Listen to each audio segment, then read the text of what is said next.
prevent more murders, and turn the tide of violence in our civilization. Dave Grossman, Lieutenant Colonel, U.S. Army, retired. Director, Killology Research Group. www.killology.com. Author of On Killing, On Combat, and Stop Teaching Our Kids to Kill. Introduction. In Michael Newton's book, Killer Kids, he tells how during the carefree 1950s, former FBI Director J. Edgar Hoover warned Congress and the nation at large of a startling new menace, ranked second only to godless communism as a critical threat to life, liberty, and the American way. A new crime wave was brewing, spawned from a juvenile jungle whose denizens drove hot rods, dressed in leather jackets, and kept switchblades at the ready, anxious to rumble with any and all corners. He was talking about the growing threat of teen violence almost 5 decades ago, a problem that today is getting out of control and deserves our undivided attention.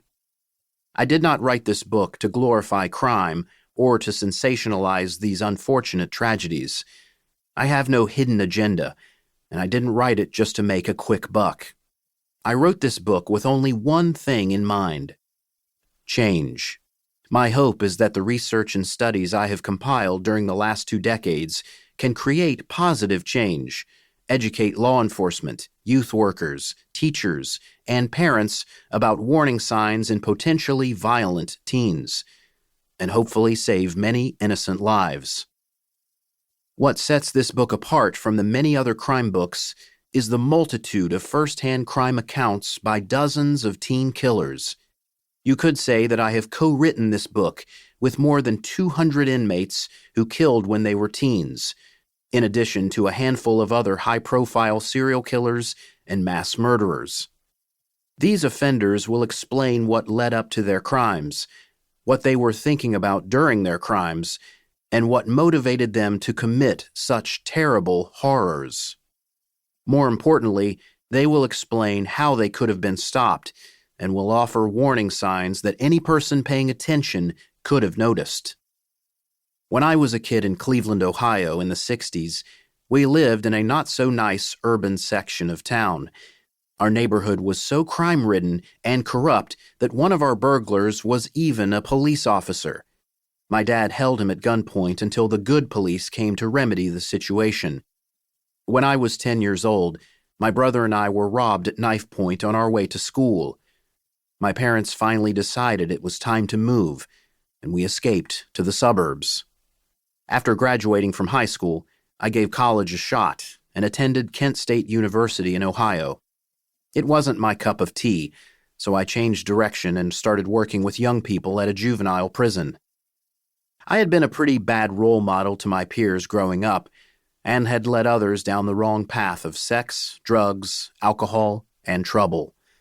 I felt it was time that I repaid society for some of the wrong I had done, so I traveled to the youth prison every week and started personally connecting with the locked-up young men. This experience influenced me so much that I decided to devote my life to helping young people steer clear of the destructive life of crime. My expertise over the years has been in youth culture, youth entertainment, and helping teens avoid destructive behavior.